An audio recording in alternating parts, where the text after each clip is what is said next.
Now, let's talk about the strategy of the jolly good fellow, the humanitarian, the community activist. First of all, let me tell you this. You don't want to spend time doing it. Now, nothing against the people who want to go out and want to wash graffiti and want to go to baseball meetings and want to go to Rotary meetings and all that type of stuff. Fine. If that's what you like to do because you want to do it for the sake of playing baseball with the kids or something, of course you should do it. And if you look this over, you probably will get some much, much, much better mileage out than you have gotten so far. However, that's not what I'm talking about. So how to be, let's first of all talk about why it is so important to be known as a jolly good fellow. Well, people cannot evaluate you as an expert. I mentioned that in the expert section. They evaluate you as a good person.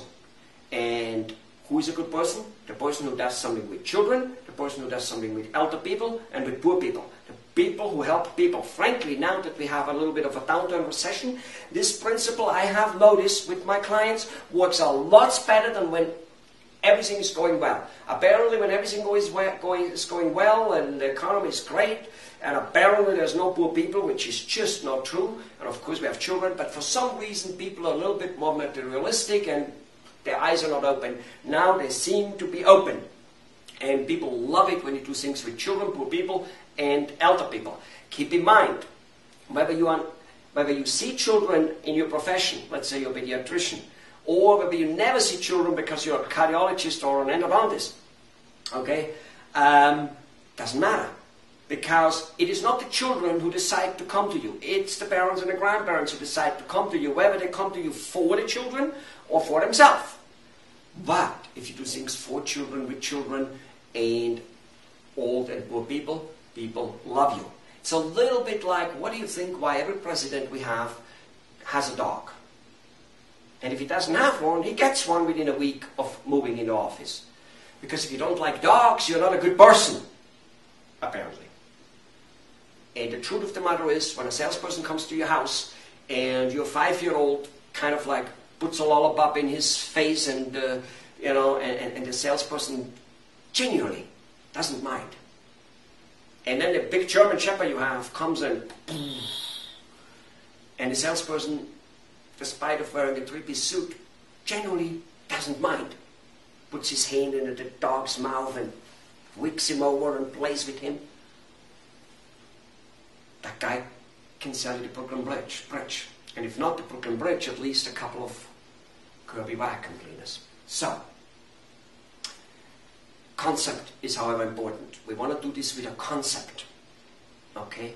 So that you do not have to do work, you and your staff. By the way, the staff loves this program. They love this program. Because they have to do nothing, literally nothing, and yet the people, the patients, the non-patients, the people who they meet outside in the shopping center and wherever they meet, when they say, I work for Dr. Schmidt. You work for Dr. Schmidt. Isn't he the guy who did this beautiful thing with the kids over there in this school or in there and there? Whoa, whoa, whoa, whoa. Yeah, he is. Oh my God. They love it. They love it. They love talking about it. See, your staff wants to communicate with your patients on a social matter. In fact, you probably tell them to do so. And what do they know what to talk about? They're well, right? And it's finished. It's hot today, it's this today. Now they have ways of talking. Oh my God, they love it. So, where was I? I got carried away with this. All right, so we want to make sure that you don't do work, and neither does your staff. And by doing so, we put a concept out. You will see many concepts on this website. So go there and look at them. But it's all a concept. So there's something you do with children, like an anti-drug-free event or a good deed contest or something like that. Something for Christmas, whatever it might be. But it's a concept.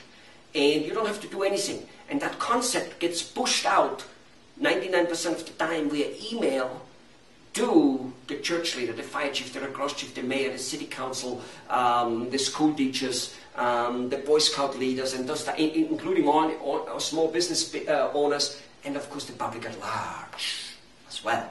It gets pushed out to them, usually via email. 100, 200,000 emails go out a couple, 2-3 times a month, sorry. And they like it, they look at it. and they move it on to the rest of the people. It's also called viral marketing. This type of stuff makes it viral so much more. Viral, you know what I mean? It's like a virus. Jumps, okay? Some videos get put up by Paris Hilton. Of course, you and me are not Paris Hilton, so we won't get that much viral, but you get the point, what's going to happen here. And specifically the leaders, that's what they're here for.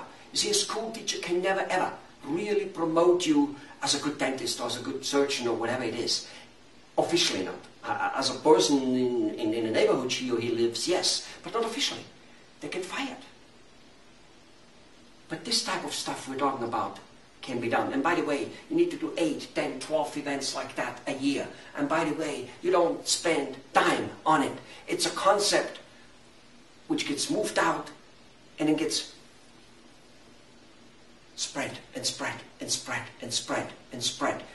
And by the way, the media loves that type of stuff also. They love to talk about it. And here you get the other media, the jolly good fellow media. He's a good guy media.